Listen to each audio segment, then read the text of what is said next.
যুক্তরাষ্ট্রের নবনির্বাচিত president Donald ট্রাম্পের তাৎক্ষণিক যুদ্ধবিরতির আহ্বান প্রত্যাখ্যান করেছেন ইউক্রেনের প্রেসিডেন্ট ভলোদিমির জেলেনস্কি। নিরাপত্তা নিশ্চয়তা ছাড়া কোনো শান্তিচুক্তি ইউক্রেন গ্রহণ করবে না বলে সোজা জানিয়ে দিয়েছেন কিয়েভের কর্তা। সামাজিক যোগাযোগ মাধ্যম টেলিগ্রামে দেয়া এক বার্তায় জেলেনস্কি বলেন, যুদ্ধ শেষ হওয়া উচিত, তবে এটি একটি টেকসই এবং নির্ভরযোগ্য শান্তির মাধ্যমেই সম্ভব। শুধু একটি কাগজের টুকরো এবং কয়েকটি স্বাক্ষরে এই যুদ্ধ বন্ধ করা সম্ভব নয় বলেও জোর দেন ইউক্রেনের প্রেসিডেন্ট। কয়েকটি কাগজ আর স্বাক্ষরে মস্কোর সাথে সংঘাত শেষ করা যাবে না। যুদ্ধ চিরস্থায়ী হতে পারে না, শান্তি হওয়া উচিত স্থায়ী ও নির্ভরযোগ্য বলে বলেছেন তিনি। যুদ্ধের প্রায় ৩ বছরে ইউক্রেন ব্যাপক ধ্বংসের সম্মুখীন হয়েছে। ৪৩,০০০ সৈন্য নিহত এবং ৩,৭০,০০০ আহত হয়েছে বলে যোগ করেন তিনি। জেলেনস্কি এক্সে মঙ্গলবার ভোরে একটি পোস্টে বলেন, সবচেয়ে গুরুত্বপূর্ণ বিষয় হল কিভাবে এই যুদ্ধের অবসান ঘটানো যায় সে বিষয়ে একসঙ্গে কাজ কর। এটাই আমাদের সর্বোচ্চ অগ্রাধিকার।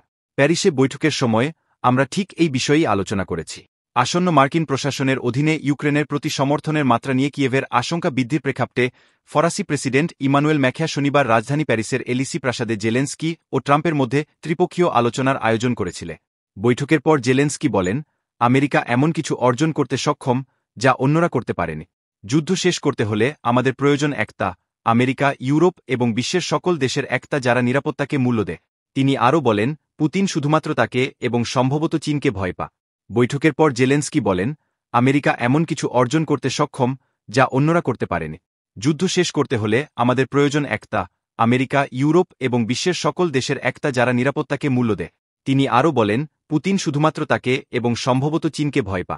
এর আগে অনেক জীবন অকারণে নষ্ট হচ্ছে উল্লেখ করে ডোনাল্ড ট্রাম্প এক সাক্ষাৎকারে উল্লেখ করেছেন, তার প্রশাসন সম্ভবত ইউক্রেনের জন্য সহায়তা কমিয়ে দেবে।